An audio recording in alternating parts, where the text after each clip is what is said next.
Então, pessoal, eu vou dar início à última noite aqui do ciclo de palestras Filosofia e Ciência Hoje, que foi organizado pelo Diretório Acadêmico da Filosofia. Hoje à noite a professora Ana Carolina vai falar sobre Filosofia e Ciência Hoje. E te agradeço por ter aceitado o nosso convite, professor.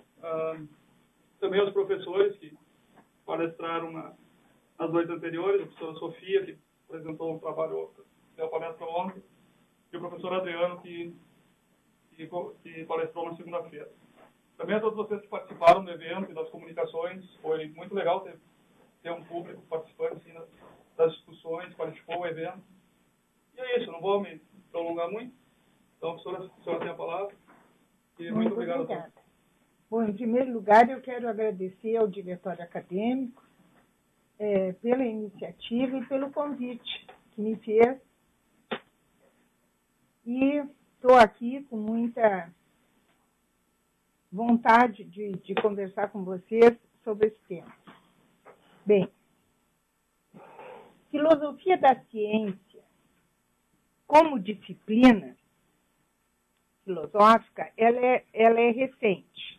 Recente no seguinte sentido. Ela já existiu no século XIX e dois grandes precursores da filosofia da ciência foram John Herschel. O que está havendo? Vocês não estão ouvindo? Ah, tá. John Herschel e William Whewell. Os dois foram ingleses, tiveram uma atuação muito importante no contexto epistemológico e científico da Inglaterra no século XIX, e mesmo Stuart Mill, que focou bastante em questões lógicas, ele também, como Mill e como Whewell, eles se valiam muito da história da ciência.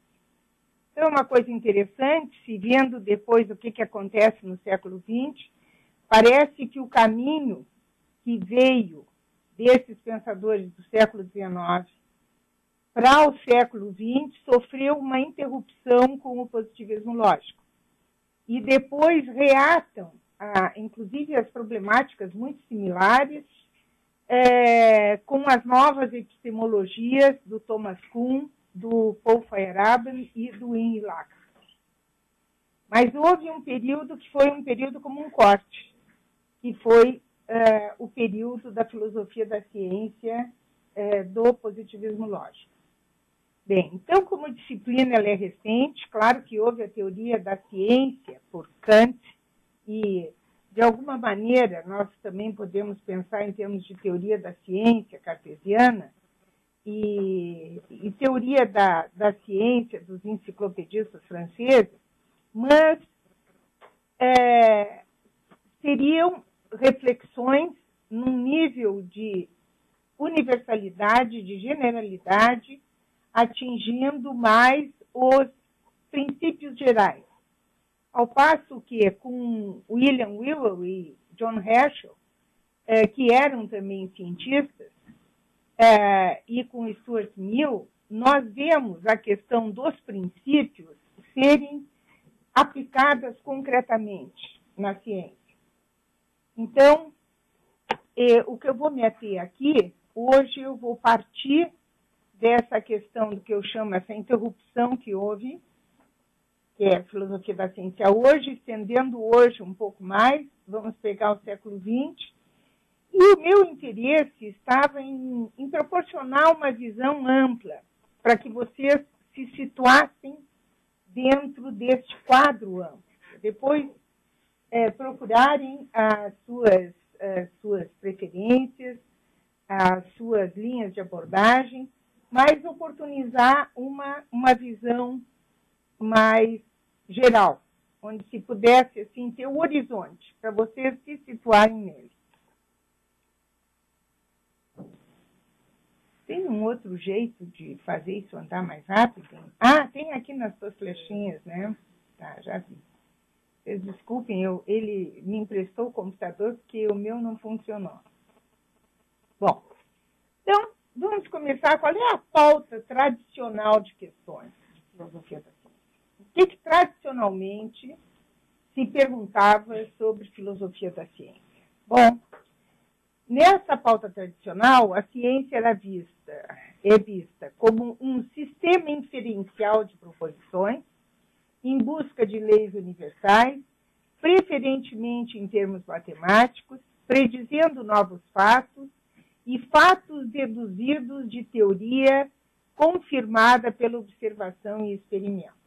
É claro que estes são pontos bastante comuns ao positivismo lógico, mas essa questão da confirmação sofreu, dentro deste ambiente, sofreu um questionamento, mas que não chegou a mudar a pauta de questões que seria interessante investigar, que foi a crítica que Popper vai fazer à teoria do significado do positivismo lógico e a indução que ele considera a base de toda a ideia de verificabilidade. Onde se falar em verificabilidade, nós estamos falando em indução. E aí, um parênteses, é interessante como a indução, em termos popperianos, difere da indução em termos do Herschel, do Whewell e do Mill. Eles veem a indução e a dedução como duas mãos numa mesma via e tendo que ser trilhada nessas duas mãos, uma mesma via. Então, não havia essa incompatibilidade que, por exemplo, aparece em Popper entre indução e dedução. Dessa pauta tradicional, nós chegamos a alguns resultados. Da teoria dominando o experimento, se tornou, com o tempo, um resultado amplamente aceito. Ciência pura versus ciência aplicada e externalismo versus internalismo. Se por acaso alguém não souber, externalismo é o que diz respeito à ciência, à compreensão da ciência, nessa dicotomia, né? Em termos das suas relações com outras manifestações culturais, com relações externas, ou seja, que saem fora da ciência em si mesma. E internalismo são questões que seriam próprias à ciência. Seriam próprias à ciência enquanto ciência. Bom, nessa pauta, sim. Você não está andando? Uhum, sim. Aqui está normal.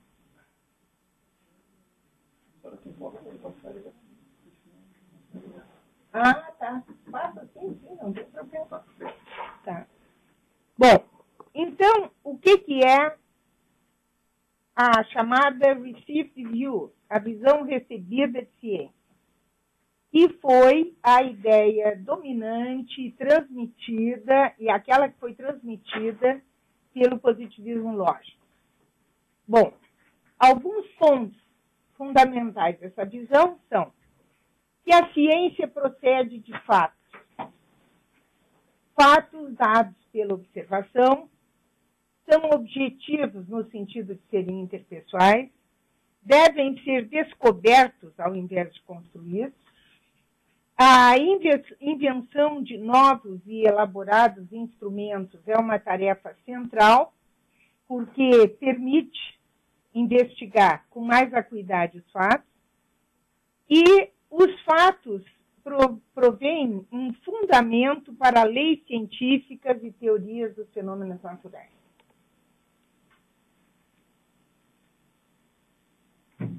Não está indo. Eu vou ter que ir por aqui, né? Outro ponto diz respeito às leis, explicações e teorias.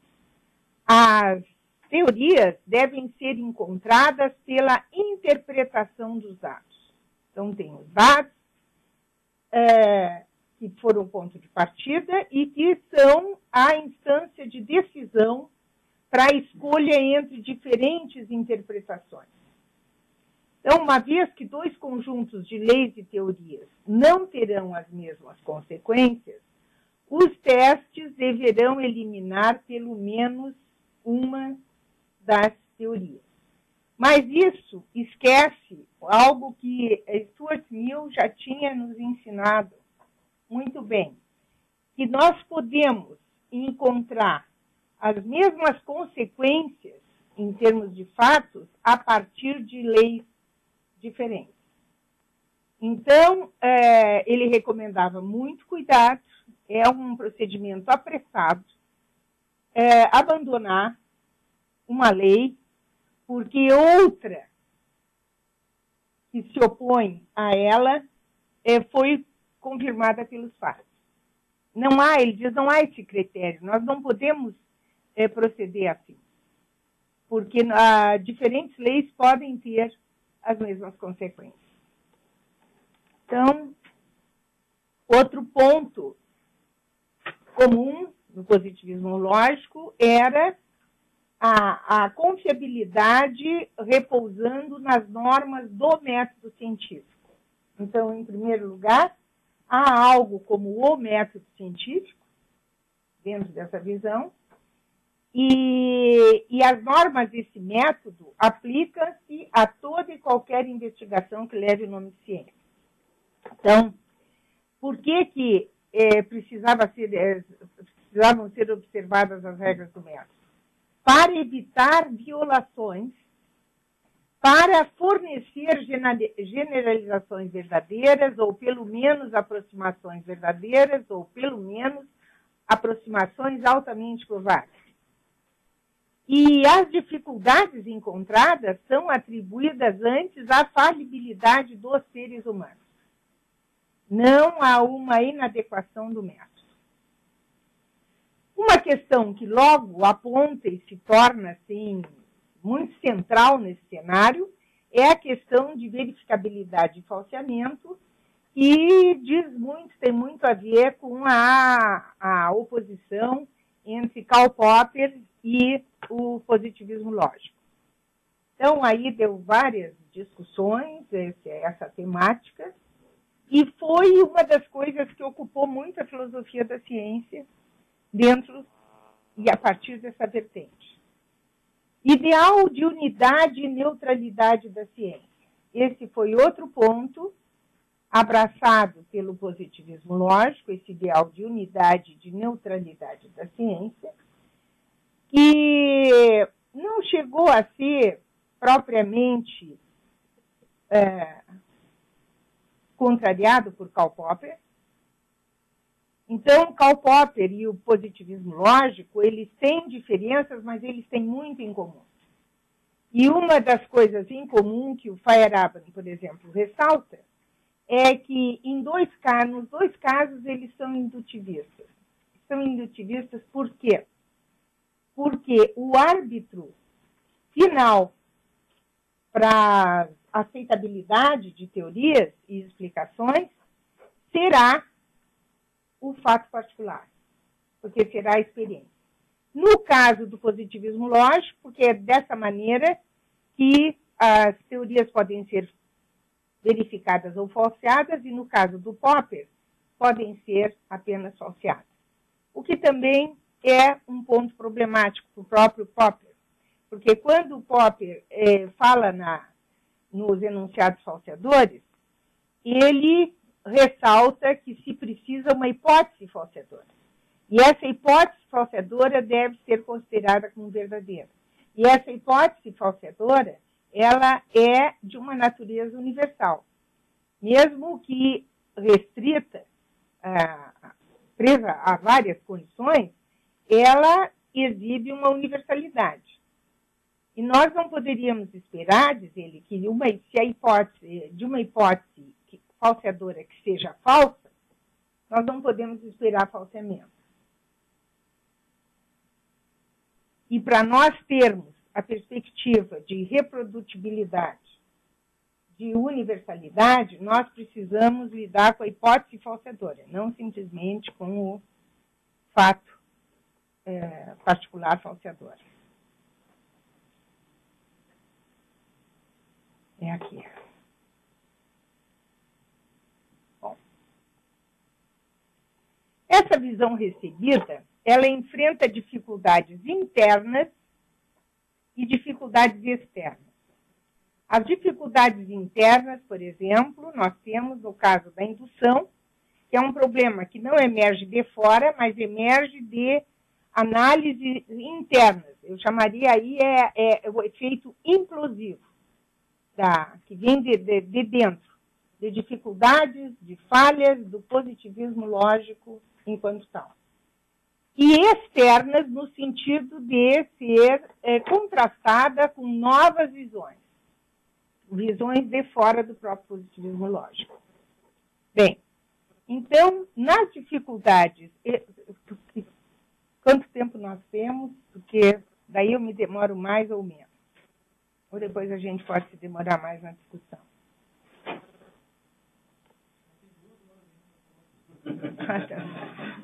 Não, nós vamos discutir, né? Nós vamos discutir, não vamos...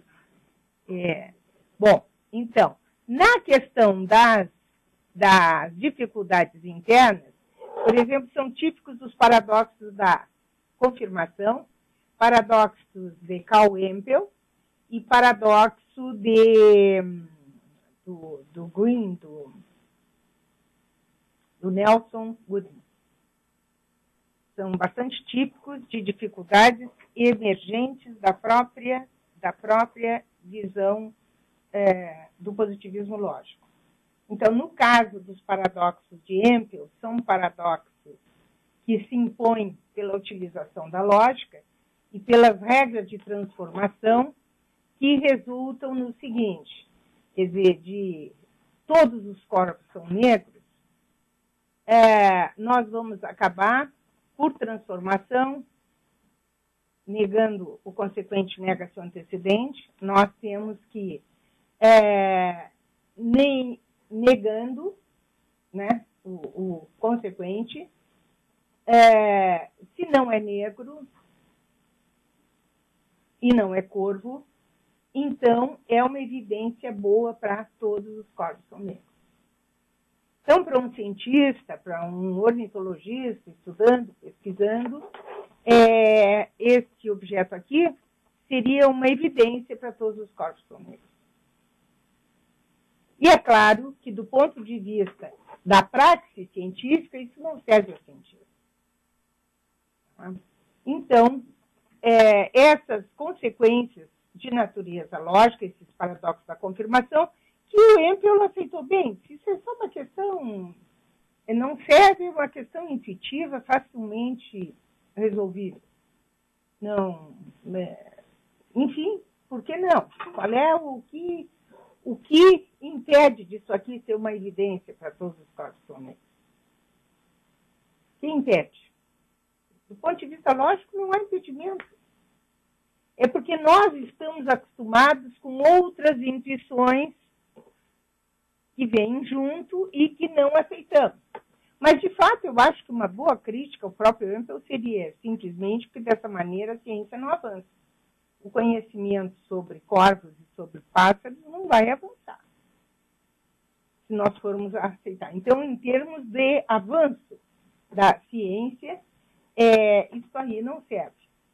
Então, o Nelson Goodman diz o seguinte, olha, a questão tem a ver com os predicados que são utilizados, que são atribuídos nas nossas asserções. Então, ele disse que Goodman trata disso no The Riddle of Induction. Um artigo dele, ele trata dessa questão. E o Karl Popper trata num que é chamado Paradoxo da Confirmação. Então, leva a esse título. O que vai acontecer, então, com Goodman, ele vai dizer, olha, por exemplo, o que é um predicado? É algo que se atribui a um sujeito. Então, o caso, todas as esmeraldas são verdes.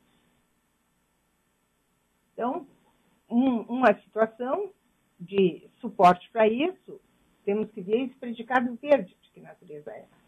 Diz, bom, nós podemos inventar um predicado que seja o seguinte,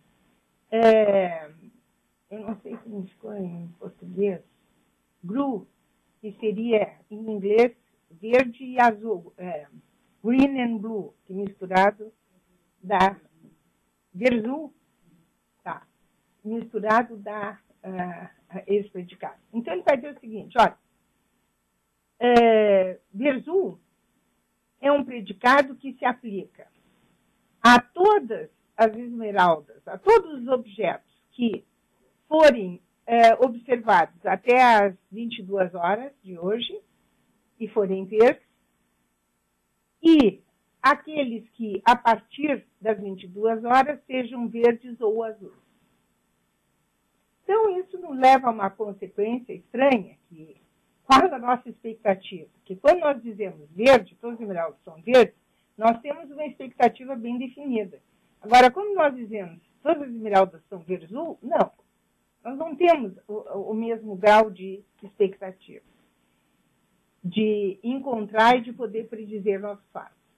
E ele, então, se atém à questão de que alguns predicados são bons porque são enraizados, são capazes de produzir boas predições, e alguns não. Então, o caso do verde é um predicado bem enraizado, e o caso do verzul não é. Então, isso leva a refletir que quais os predicados que são bons? O que está envolvido nisso aí? Está envolvido uma reflexão sobre a natureza das propriedades e natureza dos objetos, a que se possa atribuir essas propriedades. Bem, em última análise, vai dizer respeito não só ao predicado, mas à teoria em que esse predicado está presente. Então, isso foi uma das coisas que acabou contribuindo para que se aceitasse o que vem depois, que é a crítica de Thomas Kuhn ao positivismo lógico, e embora seja estranho, porque a primeira vez que foi publicada a crise das revoluções científicas, a estrutura das revoluções científicas, ela foi publicada como um verbete numa enciclopédia encomendada para unidade, encomendada pelo pessoal do Círculo de Viena, remanescentes do Círculo de Viena, sobre a unidade da ciência. E depois vai se tornar um grande instrumento contra a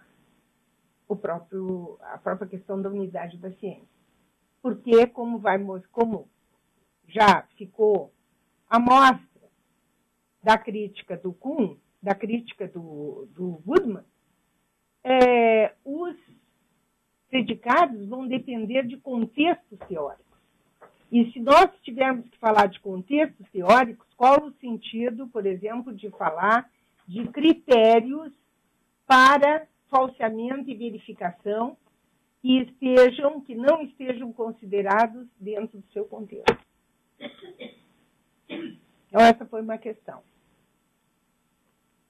Mas, do ponto de vista externo, diante dessas dificuldades, foi proposto por Kuhn e por outros, foi algo que fervilhou em toda a época, a partir da década de 60, e foi muito forte até a década de 90, pelo menos, um enfoque histórico. Partir não dos fatos, porque aqueles sólidos fatos acabaram se revelando bastante malhados, né? Havia muitas divergências entre pessoas observando os mesmos fatos. Os fatos nunca são meros fatos independentes da crença e da teoria existente. E os fatos são produzidos por aparato dependente da própria teoria. Então, diante dessa situação, E também de que o planejamento dos testes já pode forçar a revisão de conceitos sobre o observado, que as observações deixem um espaço para desacordo sobre se uma lei ou teoria particular deve ser aceita. Indivíduos comprometidos com uma ou outra visão, às vezes, defendem a sua posição de maneiras que violam os cânones de comportamento profissional. Por exemplo, não se valem apenas de experimentos. Os experimentos podem ser não só os dados, mas os experimentos em si podem ser maquiados, e isso acontece. Então, há uma série de outros recursos que interferem na prática daqueles indivíduos mesmo comprometidos com a ciência. Então, o que vai se propor? Bom, uma das propostas foi a de Thomas Kuhn. A primeira proposta, porque eu acho que tanto o Feyerabend revisou muita coisa da sua primeiríssima edição, como Kuhn certamente revisa. E a revisão talvez mais drástica é que ele simplesmente deixa de falar de paradigma. Paradigma deixa de existir no vocabulário kuhniano e sem muita explicação. Os dois textos típicos disso são The Problem with the Historically Oriented Philosophies of Science. Vou trazer o nome direitinho aqui para você. Depois voltamos lá.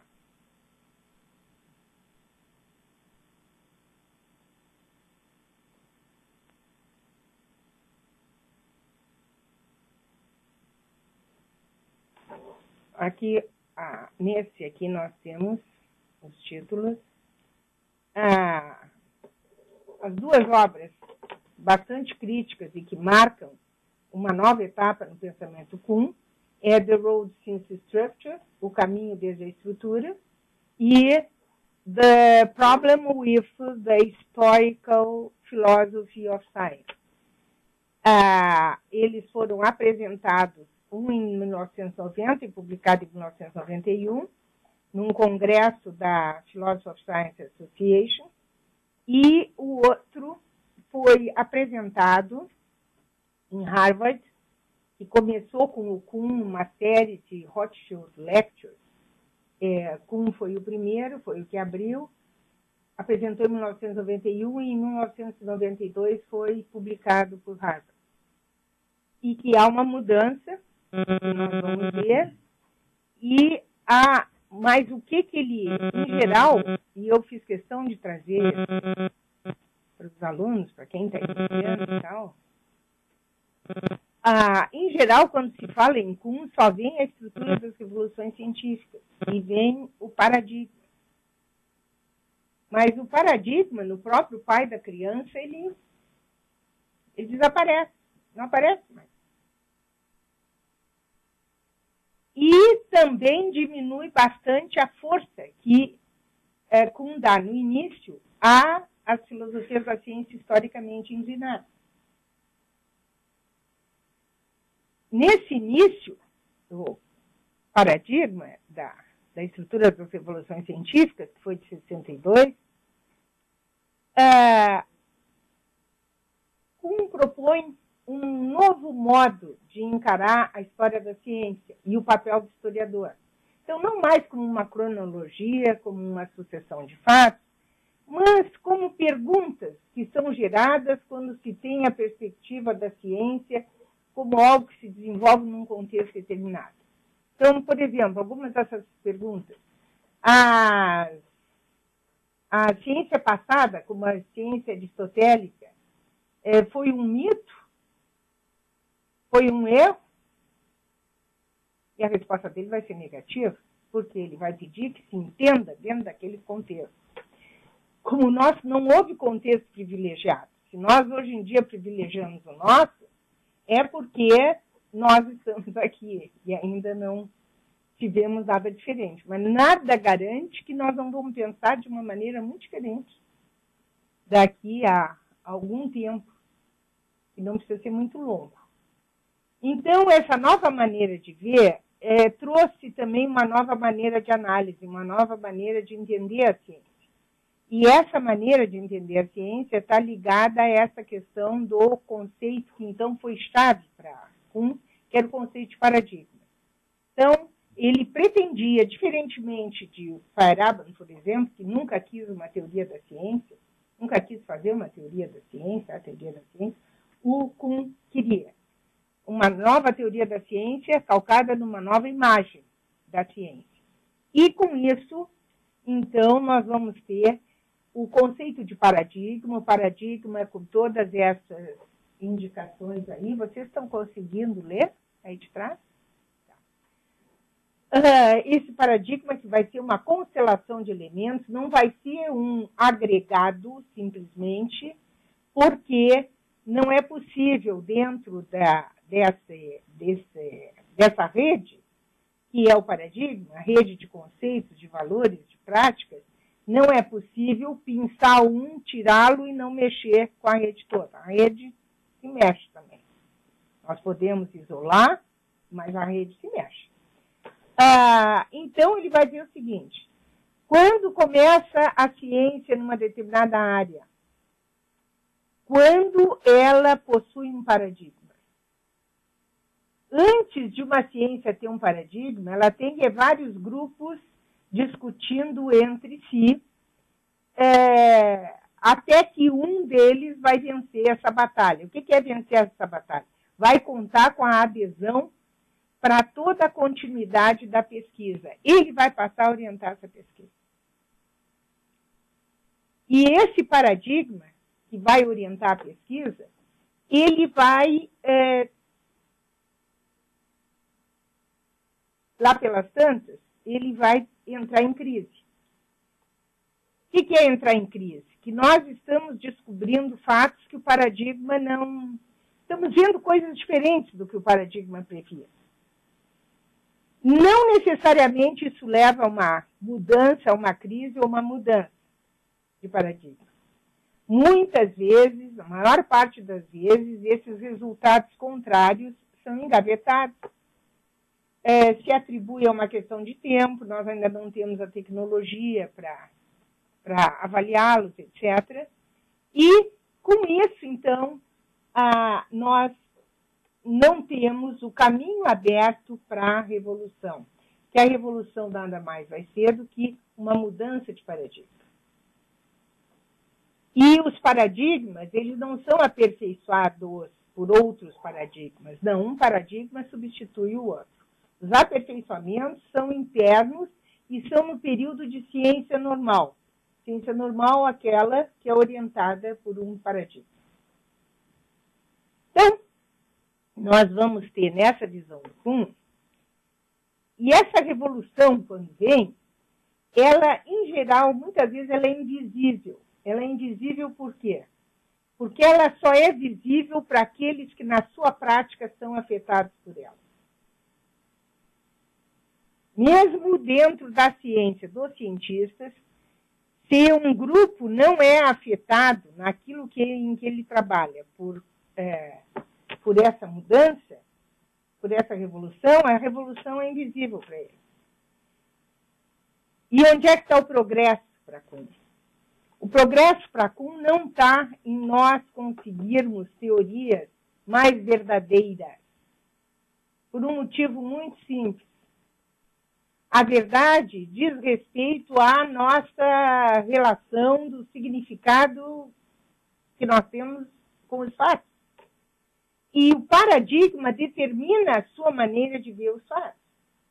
Cada paradigma terá a sua maneira de ver os fatos. Então, não é a busca, o critério não é a ciência muda. Mudança científica se explica pela busca e encontro de teorias verdadeiras, mais verdadeiras.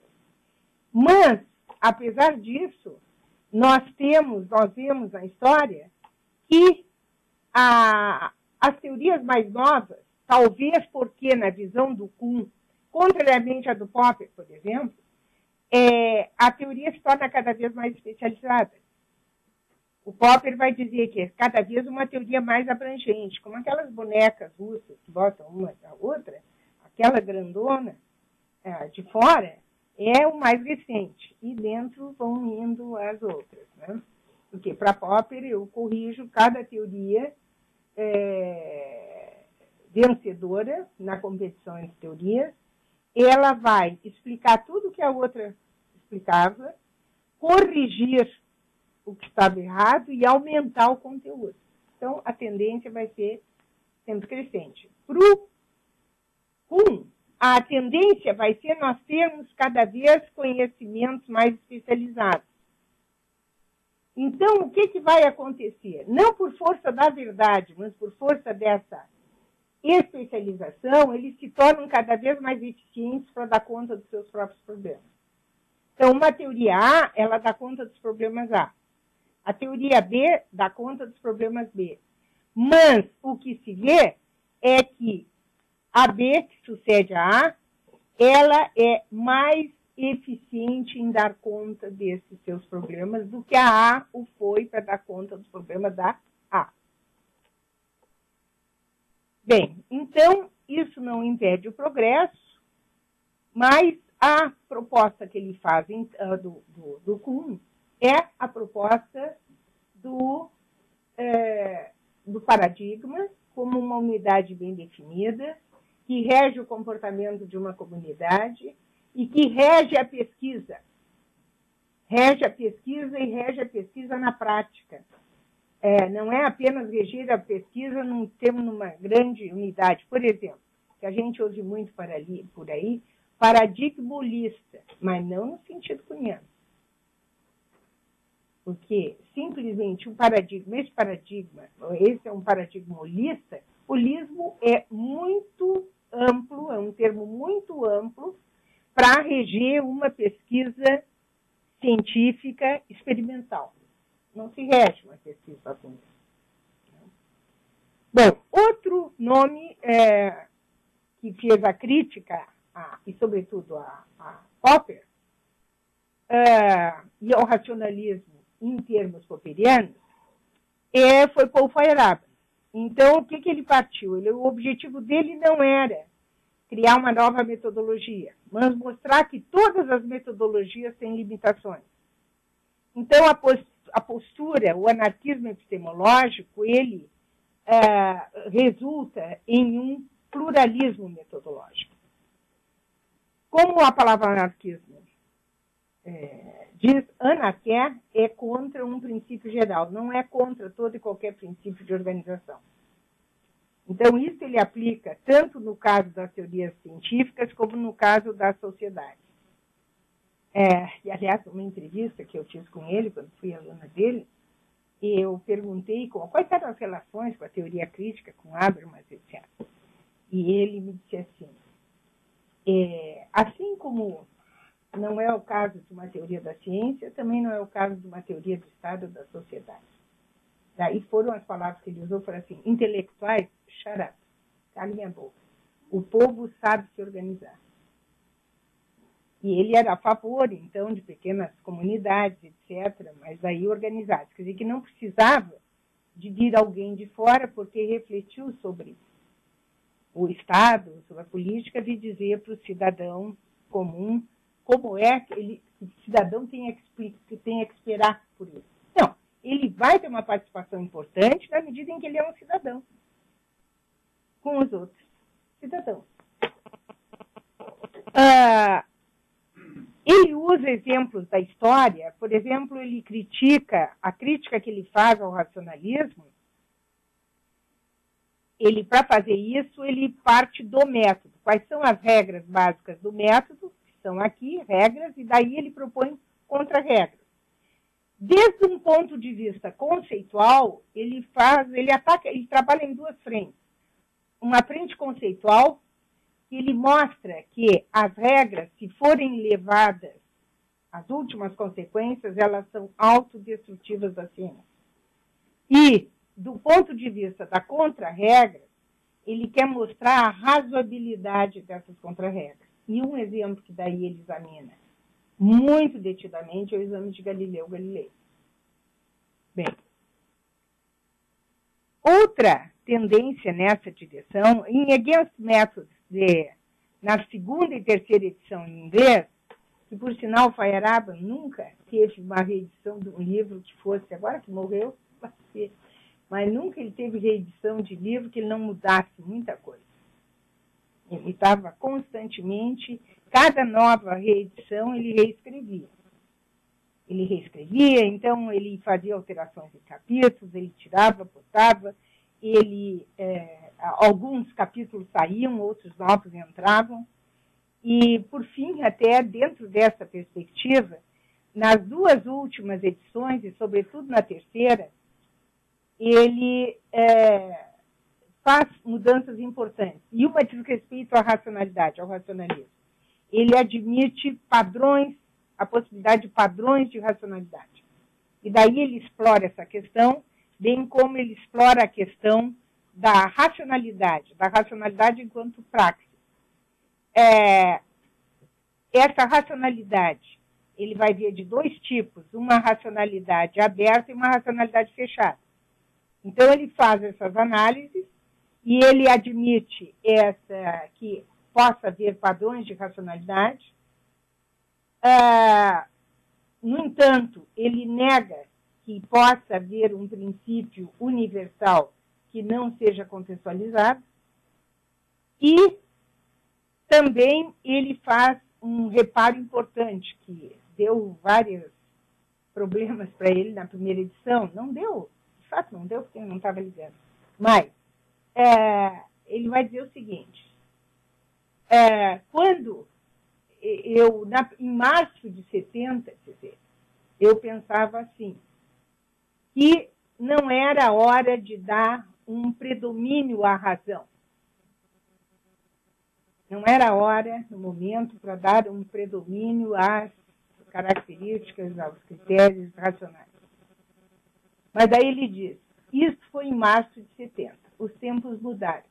E hoje, o hoje dele é 1993, eu penso que está na hora de nós darmos um predomínio à razão, não por um mérito intrínseco da razão, mas para salvar a nossa própria humanidade.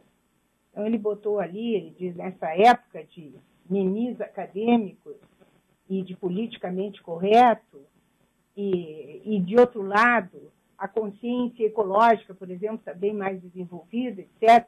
Então, agora é hora de mudar, de dar para salvar. Então, ele revia posições, as posições podiam ser as mais profundas, e ele revia.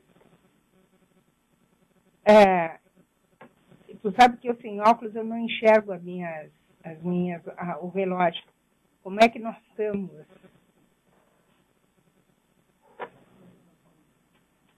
Ver direitinho, porque eu quero dar tempo para nós discutirmos, tá? Então, eu vou tentar apressar.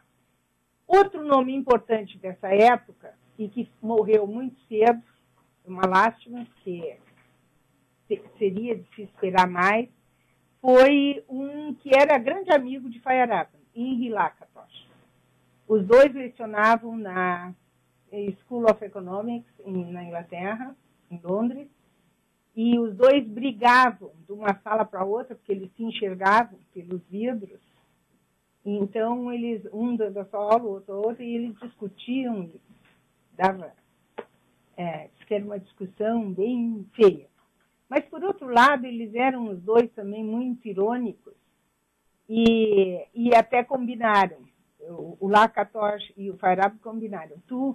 Ele disse, eu vou escrever um livro e tu vais rebater esse livro. E o Lakatos disse, ótimo. Só que o Lakatos morreu antes de rebater o livro. Mas o contra-método, originalmente, tinha essa perspectiva. Ele escrevia e o Lakatos rebatia. Por quê? Porque o Lakatos também criticou muito Popper. Mas o Lakatos manteve algumas coisas bem tradicionais que o Feyerabend não manteve.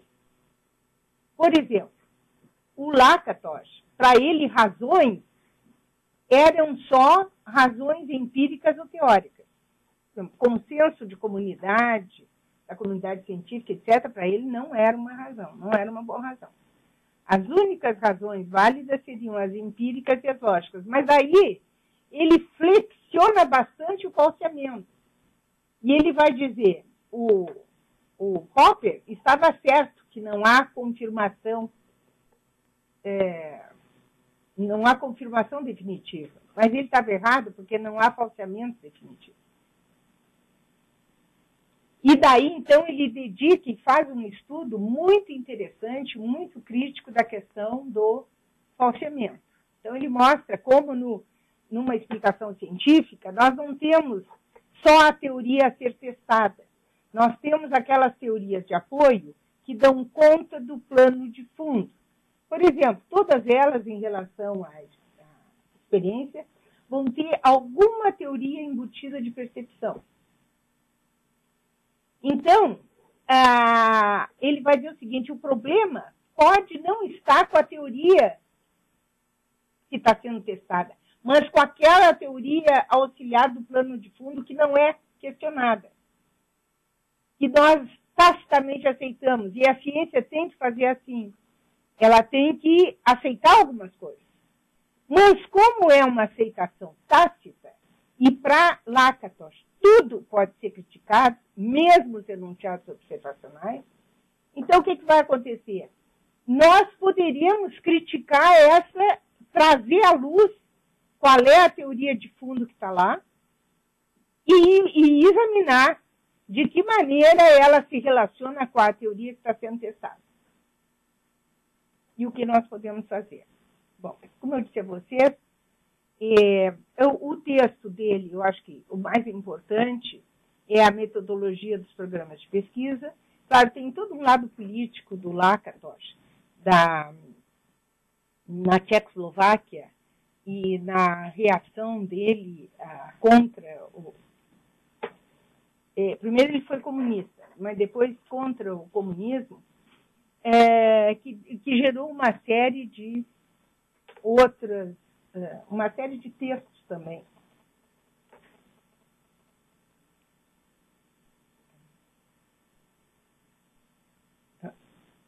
Outras críticas a gente pode ver depois dele. Bom, então o que acontece? Diante desse quadro de observações da prática científica, nós nos deparamos com aquelas dificuldades, com as dificuldades que foram levantadas, e daí vamos ver que soluções apareceram. E a geração imediatamente posterior à estrutura, posterior a Feyerabend, posterior a Lakatos, ela propôs uma nova visão de ciência e um novo tipo de estudos históricos, que são aqueles estudos micro-sociológicos da ciência. Uma linha destacada nessa geração logo posterior foi o chamado Programa Forte em Filosofia e Sociologia da Ciência da Universidade de Edimburgo. Na perspectiva dessa escola, a negociação em ciência é entendida como em muitos outros aspectos da vida societária, regida por interesses e relações de autoridade e poder. Tudo bem. Isso o próprio Kuhn aceita que é uma condição necessária para o entendimento da ciência, mas não é suficiente. E o que ele critica nesses estudos é que, centrando a sua análise apenas nesse fator, isso os impediu de ver outros fatores que também jogam um papel importante na pesquisa. Por exemplo, e aí ele salienta alguns absurdos do Programa Forte, a natureza, seja o que for, parece não ter parte das nossas crenças sobre ela. Ela não joga ali um papel. Falar sobre evidência, racionalidade das alegações, sua verdade ou probabilidade, foi visto como mera retórica utilizada pelo grupo vitorioso. Mas se eu vou dizer se eu vou definir a ciência como essa prática de autoridade e poder, eu ainda não disse, porque todas as nossas atividades, toda a nossa manifestação em vida societária se defronta com essa questão. E isto, apenas apelar a esta condição bastante genérica, não nos diz o que, por exemplo, distingue ciência de arte. E, de fato, uma parte desse estudo, desse grupo dos estudos históricos da ciência, concluiu por isso, que, de fato, não há diferença. O que contraria muita coisa do que se vê, não é? Porque contraria, quer dizer, a atenção que se dá para a discussão, se houve acuidade, se não houve, no levantamento dos resultados, etc. Esses dados são partes dessa prática quando é científica. Alguns argumentos que têm um tremendo impacto numa comunidade de cientistas, pode não ter nenhum numa comunidade de artistas. Ou, às vezes, pode ter até o contrário. Então, há diferenças. Não é a questão de criar as diferenças ou não. Nós podemos perceber essas diferenças. E isto, segundo o Kuhn, vai gerar dificuldades. Toda essa crítica que o Kuhn está fazendo está naquele The Problem with Historical Philosophy of Science, naquele artigo. Tanto ele como o Caminho desde a Estrutura estão publicados num livro que leva por título O Caminho desde a Estrutura, mas que é composto de vários artigos do Kuhn em diferentes momentos da vida dele. Kuhn faleceu em 1996. Feyerabend faleceu em 1994. E Lakatos muito antes, mas eu não saberia precisar para vocês a data. Foi ali, início da década de 70, que ele faleceu. Então, eram todos de uma mesma turma, não era? Todos de uma geração. Eles foram... O Feyerabend era de 24, o Kuhn era o mais velho deles, era de 22, e o Lakatos era de 1924 também.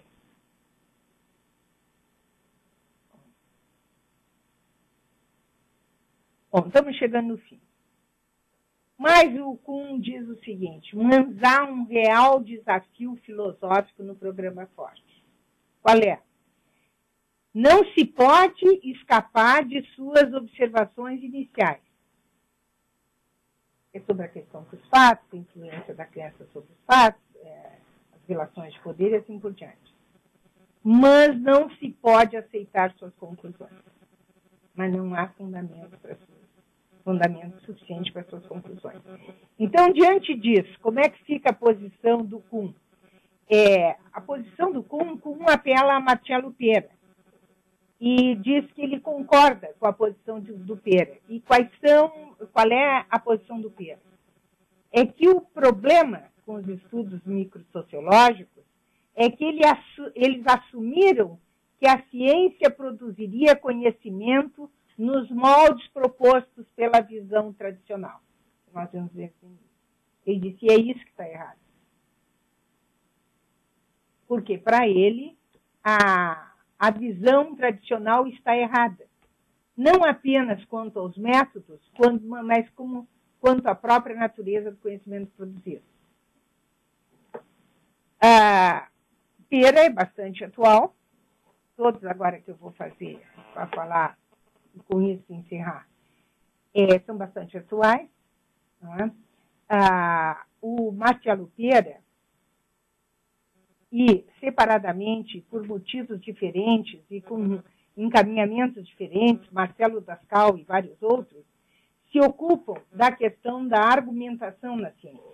O que caracteriza não é um método da ciência, ou algo impessoal, um eu impessoal da ciência, mas é o tipo de argumentação. E aí, na visão de Pera, o que vai acontecer, ele vai retomar Aristóteles.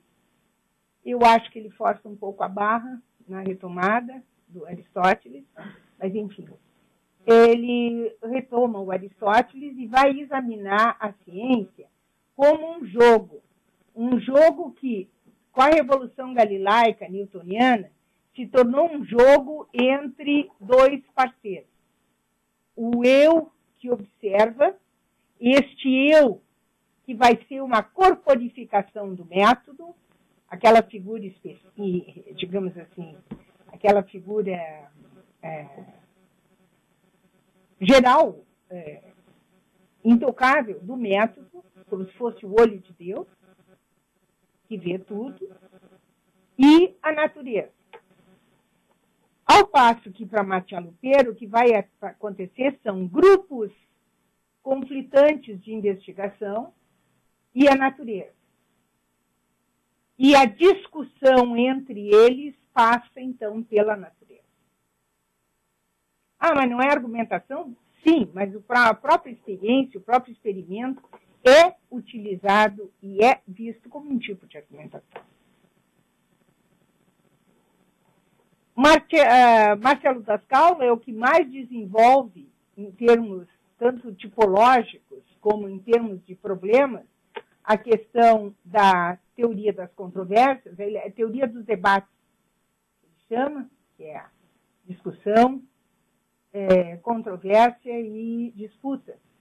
Ele distingue os tipos de debate, examina a história da ciência sob esse ponto de vista e vê o papel que tiveram as controvérsias no desenvolvimento do caminho da ciência e chega no fundamento da questão, que é a própria visão de racionalidade que está em jogo. Então, é dele também a teoria que fala de racionalidade hard e racionalidade soft.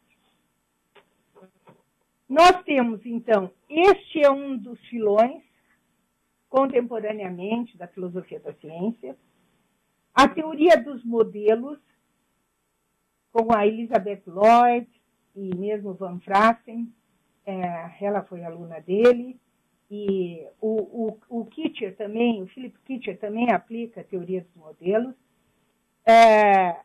para entender a ciência. Então, eles distinguem níveis. Tem a grande ciência, não é? Mas essa grande ciência, ela não se relaciona diretamente com a experiência, ela se relaciona através de teorias intermediárias. Então, o mais interessante para se discutir uma série de questões, como, por exemplo, questão de falseamento, confirmação, etc., é considerando, trabalhando a nível das teorias médias.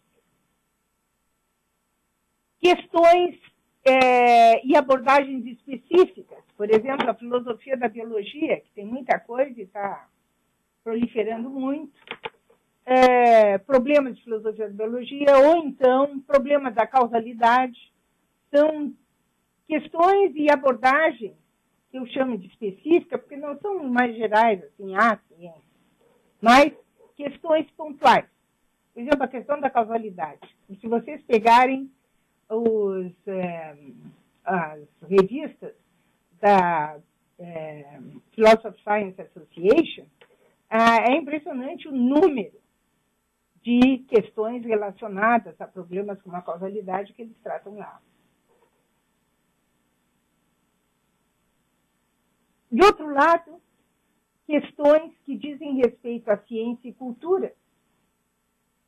A ciência e a sua relação com a cultura, com outras manifestações culturais. E uma coisa que está ficando também bastante forte é a questão da relação da ciência e da ética, da questão ética. Mas não da questão ética no sentido da deontologia, o que eu devo fazer ou não fazer numa lista lá para uma profissão ou para outra profissão. Mas no sentido de ver que, por exemplo, é um sentido implícito em Paul Feyerabend, que ele diz, ele está preocupado com a felicidade humana. Que ele está preocupado com os pressupostos que envolvem um homem, a questão da natureza humana, e que, por exemplo, pode comprometer a sua liberdade, ou o que interessa para se nós temos possibilidade de criatividade ou não, essas coisas. E ciência e metafísica, também buscando muitos fundamentos que lembra, o Elwell diz o seguinte: o que distingue um especulador de um mero especulador de um físico não é que o primeiro tem a metafísica e o outro não. É que o segundo tem uma boa metafísica e uma metafísica ligada à sua física. Não é a questão de ter metafísica ou não ter metafísica. Não é isso, porque isso todos eles têm. Ciência e estudos cognitivos, que você tem aqui a professora Sofia, não é? Que é especialista no assunto. E a questão da tecnociência, que essa é uma questão que também está correndo de um modo muito importante. Todos eles convergindo para um ponto que a mim me interessa em particular, que é a contextualidade da ciência. Diferentes critérios de contextualidade, diferentes critérios para desenhar contexto. E, por fim, dentro dessa contextualidade, eu fecho também me referindo à tecnociência, porque muitos estudos dessa contextualidade da ciência, das relações com a cultura, com a praxis científica, se desenvolvem no plano da visão da ciência como uma instituição e a relação que se estabelece entre essa instituição e a instituição maior que é a cultura, dizendo respeito perguntando, melhor, pelas condições objetivas da sua sustentação e possibilidade. Quais as condições objetivas dessa sustentação material e intelectual? Um autor, e tem o livro traduzido aqui pela Unicinos, que se ocupa com isso, é o Timothy Lenoir, da Duke University. E se vocês pegarem o livro dele, Instituindo a Ciência, vocês vão ver que em cada livro, em cada capítulo, ele relaciona, ele faz uma análise da relação da ciência, seja com a física do final do século, seja com a estrutura, a mudança educacional que vem com Bismarck, dentro do modelo da Universidade Humboldtiana, a relação com a indústria, da ciência com a indústria, e a relação da ciência com a literatura. A relação da ciência, por exemplo, com questões ideológicas como as que se apresentam no Museu de História Natural. Porque ele mostra, ali no seu artigo, que o modo como é planejado o museu, o que vê primeiro, o que vê depois, quando entra, a que se dirige, o que tem que ser procurado, tem implicações ideológicas, como tiveram na criação, daí entra a história da ciência, na criação de vários museus nos Estados Unidos. Bom, gente, eu passei um pouco, né? Passei bastante, mas ainda temos um tempo para discutir, né? E estou à disposição.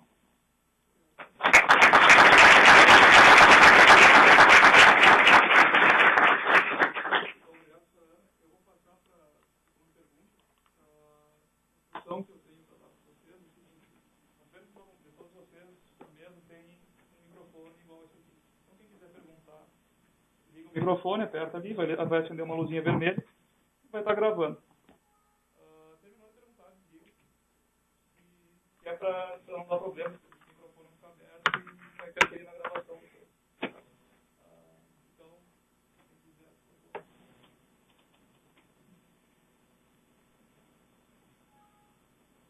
Alessio.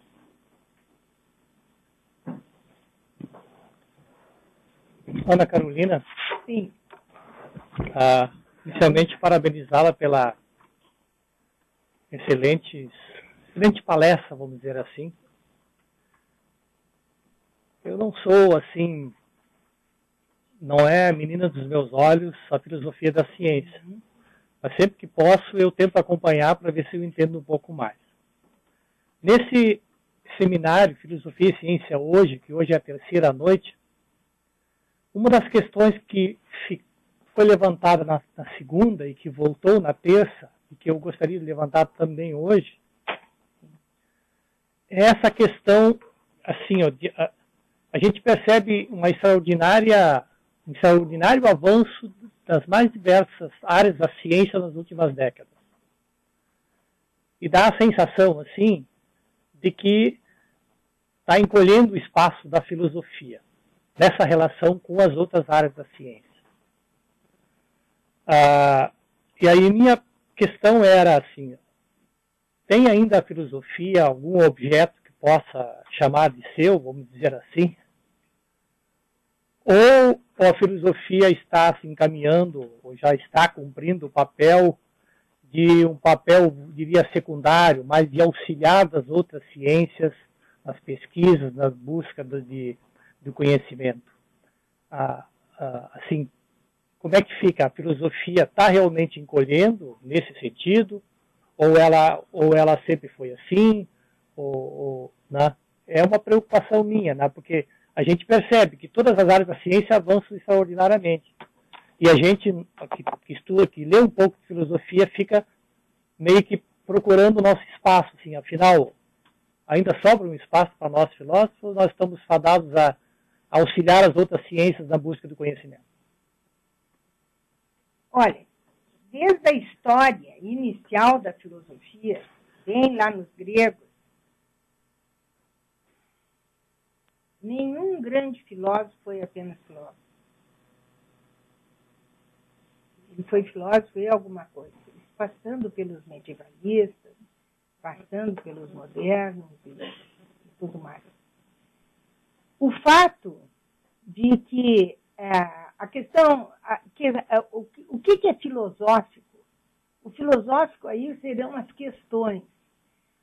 Um grande cientista, quando ele opera uma revolução, ele o faz filosoficamente. Ele extrapola todos os limites postos pela ciência. Então, ele faz aquilo enquanto filósofo. Um filósofo que pode estar bem relacionado, bem íntimo ao cientista, mas enquanto filósofo. Quando tu falas em avanço da ciência, se for avanço no sentido de colocar mais conteúdo ali no balaio do conhecimento, de fato, as novidades na filosofia, elas são mais raras, como também são as revoluções da ciência. Não há uma grande revolução todo dia ou seguida. Não há. Porque a grande revolução na ciência, ela implica, quando ela acontece, ela implica uma mudança na maneira de ver o mundo, de ver a natureza das coisas. E, em relação com isso, uma mudança nos instrumentos e busca de instrumentos. E essa é uma característica nossa de hoje, de agora, a questão dos instrumentos. Quer dizer, aquela distinção entre ciência e tecnologia foi para o espaço. Porque não há ciência sem tecnologia, não há tecnologia sem ciência. Então, que uma seja aplicada da outra, não tem. Não tem como, é parte substantiva. Agora, o que é um avanço na filosofia? Essa é uma questão filosófica, per se. O que é um avanço na filosofia? Eu acho que nós fazemos um trabalho diferente. Podemos, aí a meu ver, devemos, e aliás a minha formação foi toda assim, trabalhar junto com os cientistas. Junto. Mas isto não quer dizer que nós tenhamos os mesmos padrões ou que as nossas perguntas sejam as mesmas.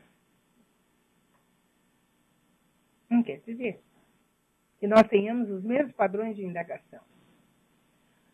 Se a ciência hoje, se alguém for definir ciência e dar uma definição que satisfaça todo mundo, inclusive a todos os cientistas, não é só a todos os filósofos, vai ser tão genérica que vai ser inútil. Terá que ser muito genérica, que vai daí requerer uma série de especificações.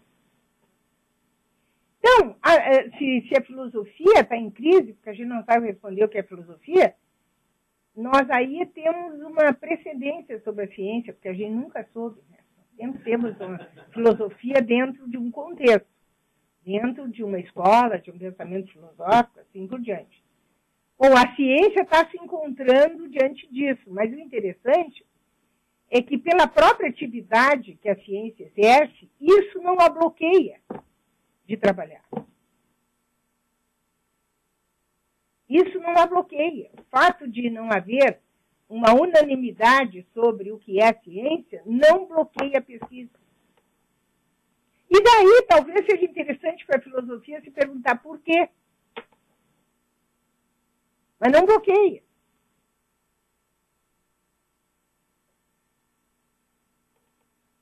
O que, para nós, cria, às vezes, algum problema muito sério. Por exemplo, é muito comum em se encontrar gente que diz assim, não, para começar, filosofia tem que saber o que é filosofia. Não! Não! Não é saber o que é filosofia. Vai ter umas definições muito toscas.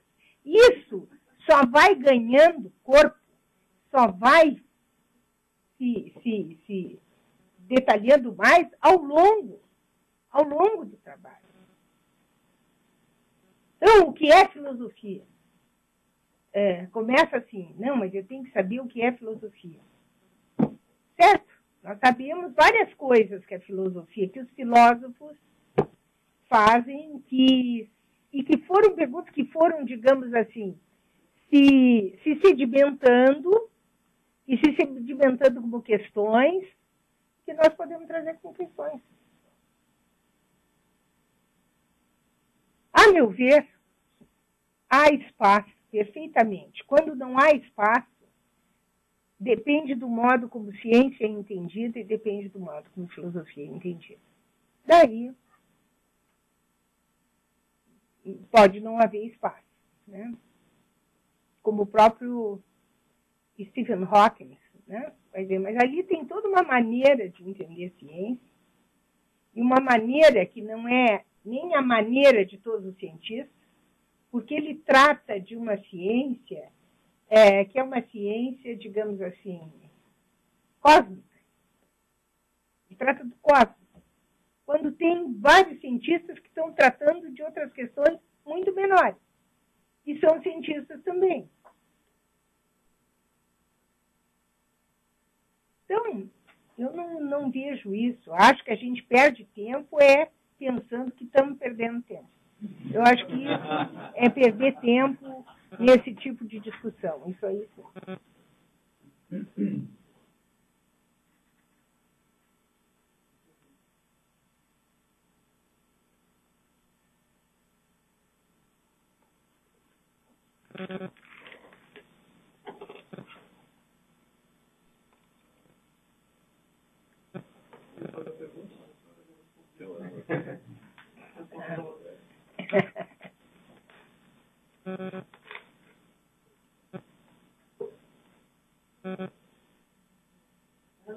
Sim.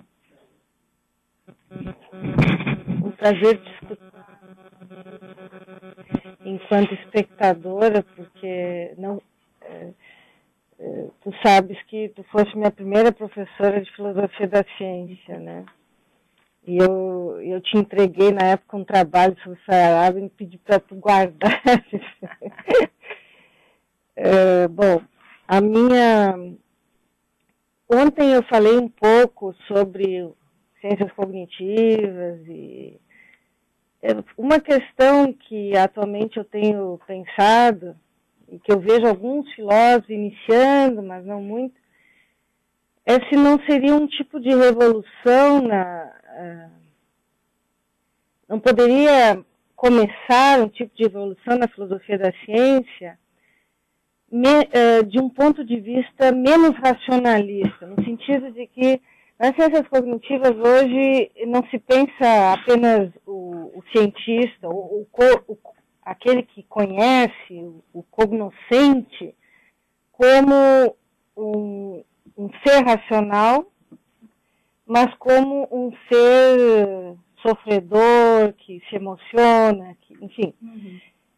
E me parece que pode haver um tipo de revolução, inclusive, não só na teoria do conhecimento, mas na filosofia da ciência como um todo, sobre a própria atividade, a praxis científica, quando pensamos o cientista como um ser total e não como um ser racional.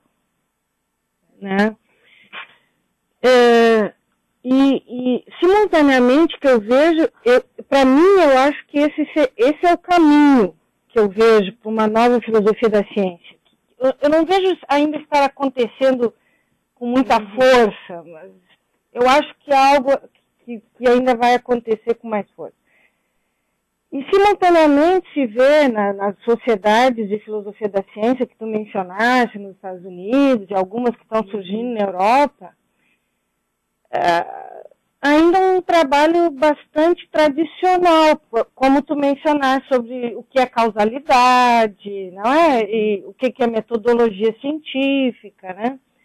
Então, assim, eu queria te perguntar se tu achas que até que ponto essa filosofia, que a gente pode chamar tradicional da ciência, tu achas que ela ainda tem a contribuir, ou tu acha que realmente nós devemos esperar algum tipo de revolução que possa gerar um progresso na filosofia da ciência atual, tal como foi visto o progresso feito por Kuhn, por Feyerabend na sua época?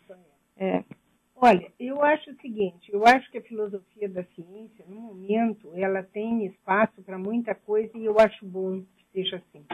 Eu não sou a favor de a filosofia da ciência. Acho que deve haver filosofias da ciência bem feitas. Quanto a essa consideração, isso eu acho que já é uma preocupação de muita gente. Sim.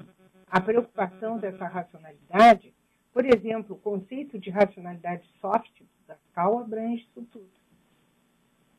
E eu mesma tenho apliquei no livro meu do Darwin, que deve sair em agosto, apliquei, o título é Darwinian Controversies, Logic, Dialectics and Rhetoric in Scientific Argumentation. E eu procurei, então, examinar todos esses aspectos presentes no Darwin, na argumentação do Darwin, e presentes no modo como o objeto de investigação é visto. Então, eu acho que aquela dicotomia racional e irracional, que é a dicotomia que ainda o Feyerabend trabalha, e que, a meu ver, e se ele tivesse conhecido a racionalidade soft, ele seria um racionalista soft. Não é? Aquela tem que ser, e está sendo, reexaminada, rediscutida, à luz dessa questão, por exemplo, de uma racionalidade soft, e à luz da própria leitura de clássicos. Por exemplo, em Aristóteles, jamais a racionalidade se reduz ao que hoje se chamaria de racionalidade rasa. Jamais o conceito de ciência do Aristóteles é muito restrito, mas o conceito de racionalidade é bem amplo. Então, o que acontece? Esta racionalidade rasa, que é das explicações hipotético-dedutivas, etc., dos axiomas, e, enfim, de toda a lógica tradicional que nós estamos acostumados, esta hoje ela está sendo vista, ela já não é mais vista como sendo a racionalidade da ciência, na medida em que, para ela funcionar como sendo a racionalidade da ciência, ela teria que admitir que os enunciados científicos pudessem ser necessariamente verdadeiros. E isso foi bloqueado por Popper, entre outros, mas ele parece que botou uma pá de cal, porque ainda antes disso os cientistas ficavam meio assim, né? Mas depois de Popper eles foram achando que realmente para verificação não dá. Então, mas daí se apegaram aos padrões ainda rígidos de falseamento. Essas coisas custam a mudar. Agora, eu não vejo nenhum inconveniente em ter gente que continue, por exemplo, interessada em teoria dos modelos. Acho que o Philip Kitcher faz isso excelentemente e bem aplicado para explicar muita coisa. Não vejo por que não trabalhem sobre questão de causalidade, ainda mais que cada vez se abre mais para a finalidade, as causas finais estão voltando. Então, se abre a uma nova visão de causalidade. Então, eu acho que não é... Eu não vejo como necessário assim, e nem vejo como possível, que se torne um referencial único. Filosofia da ciência é isso e é aquilo que tal grupo faz. Não. Acho que é uma coisa muito importante, a filosofia da ciência, porque ela nos proporciona uma interface única para o diálogo entre a filosofia e a ciência. Onde tirar a filosofia da ciência, daí nós vamos ter ou ciências ou filosofia. Mas eu não vejo essa necessidade de... Pode vir coisa revolucionária por aí, mas tu tem que ver que a questão da revolução, ela é marcante, ela tem impacto quando ela se torna alguma coisa, digamos, universal na sua área. Eu não acredito uma revolução na filosofia da ciência que seja uma revolução para toda a filosofia, como, por exemplo, a teoria einsteiniana, ou mesmo a sua época, a teoria darwiniana. Eu não vejo isso para a filosofia. E nem acho que ela precise ser. Porque nós precisamos da filosofia também do jeitinho que ela é, trôpega, se repetindo, dizendo bobagem, dizendo coisa interessante, tudo isso.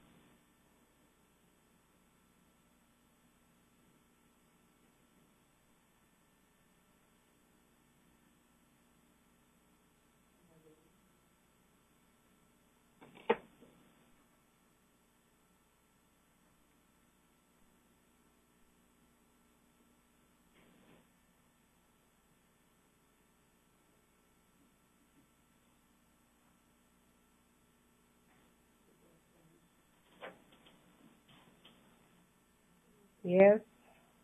Vou responder a pergunta, mas para não ficar esse silêncio, eu vou perguntar. Tentando relacionar com a pergunta da professora Sofia e com a primeira pergunta também. Cada vez a ciência vem fornecendo, digamos assim, mais dados acerca de como nós nos constituímos, no sentido biológico, por exemplo. E uma pergunta que está presente em toda a história da filosofia é a pergunta pelo ser humano, por uma compreensão de nós, uma compreensão da nossa relação com o mundo. Eu quero te perguntar, Ana, até que ponto tu acha possível avançar filosoficamente sobre essa questão sem esse diálogo com a ciência, ou se esse diálogo com a ciência se torna fundamental para que se avance sobre essa questão? Bom, o que é o avançar? Aí nós estamos de novo na questão. O que é avançar? Me parece que, para qualquer que seja o significado de avançar, é só abrindo fronteiras que nós avançamos. Então, eu penso que esse diálogo é um diálogo muito importante. É um diálogo importante para os dois lados. Acontece que a ciência construiu uma tradição tão sólida que ela quase anda sozinha. Não é? Então, digamos assim, para os caras fazerem ciência, eles não precisam estar em diálogo com a filosofia. Embora, como eu disse, as grandes revoluções necessariamente envolvem questões filosóficas. Questões tradicionalmente e contemporaneamente filosóficas. Então, nesses momentos, sim. Agora, aquela prática diária de segue um protocolo de pesquisa, lava cadinho, seca cadinho, segue. Bom, isso aí não são esses caras que fazem a evolução. Isso é uma mão de obra. Não são eles que fazem a evolução. E esses estão ali, basta seguir o protocolo, e eles têm protocolo para seguir. Então não vão parar. Só complementando, então, a partir de uma discussão que a gente teve nas comunicações ontem de tarde, sobre esse papel da filosofia na ciência e essa relação com a ciência, seja do cientista fazendo filosofia ou do filósofo se aproximando da ciência, uma imagem que acabou surgindo foi de que esse cientista que faz o protocolo, que está lá, ele está construindo uma peça de um quebra-cabeça. E se a função da filosofia, da pergunta filosófica na ciência, dos cientistas na filosofia, não seria começar a juntar, tentar entender um panorama um pouco mais geral, ou se tu discorda... Eu vou te dizer, eu não tenho uma visão de unidade da ciência. E acho que quando se constrói essa é a força. Tem havido construções, mas eu acho que são a força. Eu não tenho essa perspectiva de unidade da ciência. E não vejo nisso nenhum problema. Me encontro antes com aqueles que se colocam vendo a desunidade da ciência. Não tem. E momentos. Que coisa, nós não podemos viver sem respostas definitivas, né? Isso é que é a graça da coisa. Porque, realmente, em momentos tem, em outros momentos não tem. Mas por que nos faz mal aceitar que as coisas possam mudar? Né? Eu não vejo, nem vejo o papel da filosofia como dando a unidade. Pelo contrário, algumas questões filosóficas servem para gerar cismas, não para unificar.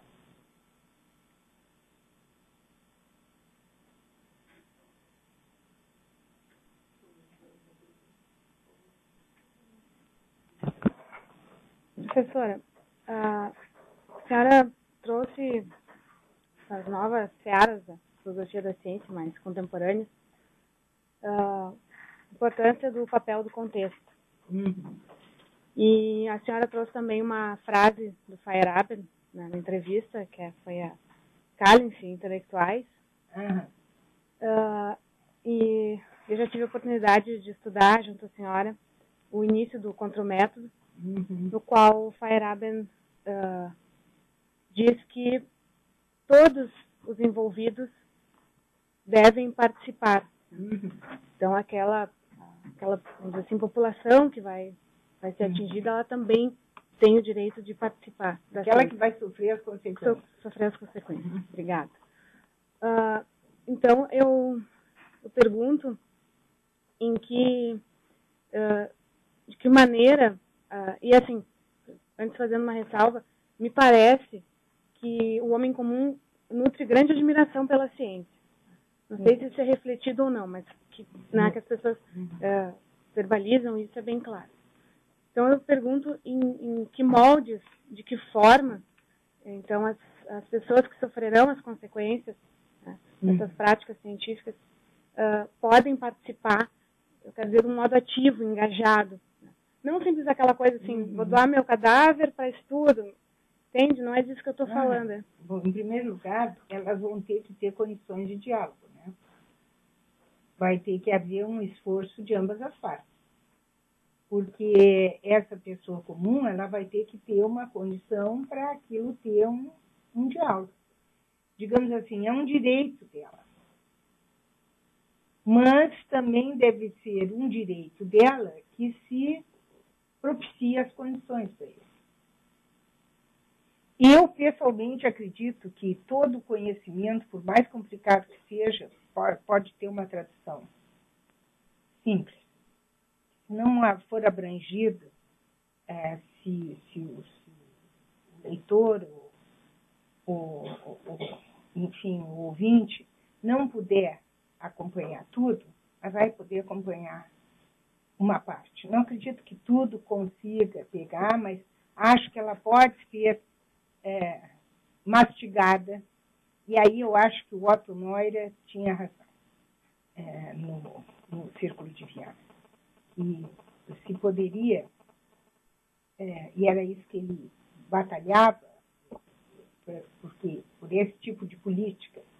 É claro que aí tem todo o envolvimento ideológico dele, ele era um cara de esquerda firme, e era em termos de ideais de democracia, etc. Mas eu creio que boa parte possa ser traduzida. Não penso que tudo, mas boa parte pode, mas vai precisar um esforço de ambas as partes. Porque não adianta, vocês já devem ter presentes exemplos aí que não adianta dizer, olha, ele tem o direito, tá? Vai lá, mas para entender aquilo, por mais que o outro se esforce, ele precisa ter buscar um certo background. Acho que é possível estabelecer esse diálogo. Por isso, aliás, eu acho que é uma coisa muito interessante, o CNPq está dando muita força para a questão da divulgação científica. Acho que isso é uma maneira. Não é este o alvo, mas para haver essa interação, essas condições têm que ser providenciadas. Claro que vão ter os seus problemas, e daí o filósofo pode dizer e criticar, olha, aquele programa lá da BBC está uma porcaria por causa disso, daquilo. Tá? Por exemplo, programas sobre Darwin é um horror. É um horror, porque ele sempre bota, então ele viu aquilo, viu as tartarugas na Ilha de Galápagos, e daí teve. Não tem isso. Que eram diferentes, então, que ali ele despertou. Que até depois da viagem ele não tinha nenhuma moldura evolucionista, bobagem, na descrição dele no diário de bordo, do início da viagem. O início da viagem começou em 1831, em dezembro. Em fevereiro de 32, ele já faz descrições usando uma linguagem assim. É por que forma estranha, é por essa forma que a natureza faz a passagem dos lagartos para os répteis. Olha, fazer a passagem, se isso não é, ainda que muito tosco, uma coisa evolucionista, então não sei. Porque a crença dominante, o criacionismo, era que cada espécie era fruto de um ato especial de criação. E ele anota, e ele não anota depois de pensar muito sobre o tema, porque ele tinha uns notebooks que ele levava no jaleco, e durante as expedições ele anotava as coisas, e depois de noite ele escrevia a primeira versão do diário. Então eu acho que as duas coisas são importantes e são realmente autênticas. Depois, aquilo que ele pensou, remoeu, etc., e saiu em 1839, e saiu em 1845, na segunda edição do Diário de Guerra, aquilo ali é só para levantar um outro problema. Por que ele não está perguntando isso, não está perguntando aquilo? Ele já tinha perguntado no notebook que ele levava. E é aí que ele usa esse tipo de linguagem. Então, a gente pode, mas por outro lado, esses programas da BBC são úteis. Eu gosto muito. Eu assisto frequentemente os programas da BBC. Acho muito interessante. E quem tem um conhecimento maior disso aquilo pode fazer as críticas. Mas acho que tem que haver condições. Porque senão, se trocar... Olha, talvez botando dentro da sala, bruto, dali a 2 décadas sai alguma coisa num diálogo científico. Porque sem ser científico, é óbvio que nós temos condições de falar com os outros. É claro. Então, e a proposta do Feyerabend, ali era uma proposta, digamos assim, era para funcionar como uma utopia. Ele mais adiante, no Potentially Every Culture is All Cultures, ele vai explorar exatamente a condição que é uma condição natural que as culturas se interpenetram. Porque quando ele menciona o que tu disseste, que as pessoas, os atingidos devem participar, ele está fazendo aquilo como uma crítica ao que tem acontecido. Bom, depois, ele, quando em 1992, num artigo no Common Knowledge, que é esse potencialmente todas as culturas, cada cultura é todas as culturas, ele trata do problema da interpenetração de culturas, como sendo algo que não precisa vir de fora, entende? Que é algo que se desenvolve. Porque, senão, nós não temos nem a ideia de identidade se nós não tivermos a ideia de alteridade. Nós não temos. Se nós não tivermos alteridade, nós não temos identidade. Então, para ter a consciência, vamos dizer assim, de traços culturais específicos de uma cultura, eu só posso ter se ela se contrapõe a culturas que têm os seus traços próprios também.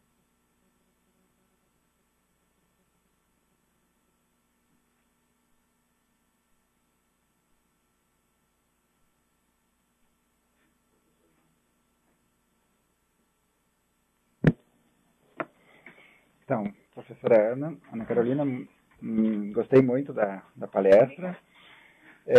Eu gostaria de fazer uma pergunta sobre o tema da ética, ciência, filosofia da ciência, a ética e a felicidade, né? Conheço pouco do Feyerabend, mas sei que ele trabalha com esse tema. E minha pergunta é uma pergunta muito simples, é mais de curioso, né? Que contribuições você enxerga na filosofia da ciência e mesmo também da produção científica em geral para a ampliação da felicidade? E que conceitos podem, então, também explicitar melhor o que é ser feliz, né? E, finalmente, o investimento feito na produção científica ainda no contexto bélico, pelo menos o norte-americano, é alto, extremamente alto, extremamente elevado, né? Os chineses também estão investindo muito. Como assim pensar, então, a felicidade nesse contexto? Aí está, Inácio. Eu não sei te dizer. Posso te dizer o que por exemplo, Feyerabend fala sobre felicidade, né? Ele fala de felicidade em termos de pleno desenvolvimento do indivíduo, das suas possibilidades. Ele ter liberdade e ter criatividade para poder desenvolver isso, o seu nível maior de consciência, de percepção das coisas, de interação com o mundo. Ele diz, num momento da vida dele, num livrinho que saiu em espanhol, bem pequenininho, Adeus à Razão, não é o Farewell to Reason, aquele maior, ele diz o seguinte: bom, a gente já falou bastante de epistemologia, de filosofia, agora nós temos que nos ocupar de questões para salvar a espécie, de questões sobre a harmonia do homem com os outros homens e da harmonia do homem com a natureza. Essas são questões prioritárias. Então, a felicidade, para ele, tem a ver com isso, com essas possibilidades de poder ter esse desenvolvimento dessas capacidades que melhorem a condição de vida dos homens entre si e dos homens com a natureza. Não é nenhuma felicidade mais romântica ou mais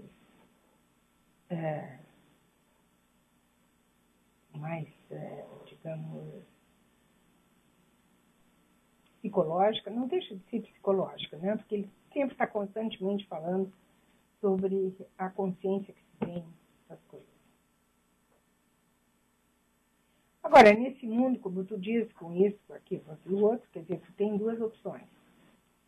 Ou tu é otimista, ou tu é pessimista. O realista não existe. O realista é o argumento que o otimista usa e que o pessimista usa. Não, mas eu sou realista, tá? Então, não vale. O realista não vale. Por que eu digo duas opções? Porque, de fato, nós não podemos prever o que vai acontecer. Nós não podemos prever o que vai acontecer. Tu não sabe se não vem mais uma meia dúzia de terremotos, de tsunami e tudo mais, que force o homem, não pelos altos instintos humanitários, mas pela pressão externa de mera sobrevivência, mudar o seu comportamento. Os acidentes naturais estão nos mostrando isso, né? O que tem acontecido. Então, eu acho que não dá para prever. Agora, está mal encaminhado nesse sentido dos negócios bélicos, etc. E é aí que eu acho que a ciência acaba dependendo de decisões políticas e sociais.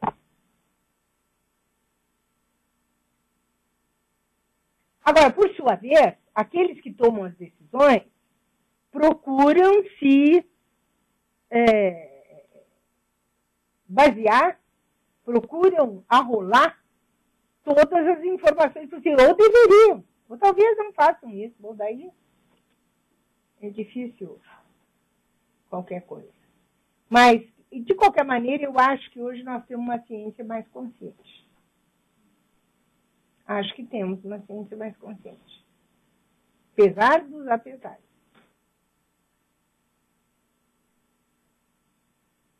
Mas isso são questões também a serem debatidas. Agora, não devem ser debatidas, por um lado, por aquele, a ciência é um horror, não sei o quê. Ou então, por outro lado, a ciência é o avanço de tudo. Não. Nós sabemos, por exemplo, que em certos casos, como por exemplo na produção agrícola, a agroagricultura, a agroecologia, ela está tendo resultados muito bons. Muito bons. Onde dá brecha para ela coisa. Não são aqueles campos enormes de experimentos. Não é aquela revolução verde de 50 anos atrás. Mas está tendo resultados. Então, são alternativas. E eu acho que é importante a gente ter alternativas. Para tudo.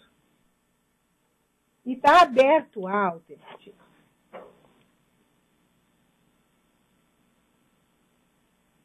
Pessoal, se alguém tiver mais uma pergunta.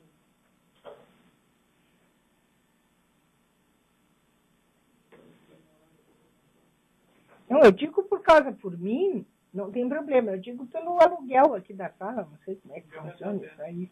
Tá bom, então, já passou. Só para arrematar, então, pelas suas colocações, a senhora é uma otimista. Eu sou, porque entre ser otimista e pessimista, eu acho preferível ser otimista. Ora, eu acho preferível ser otimista, ao invés de ser pessimista. Eu sou. Pessoal, por favor.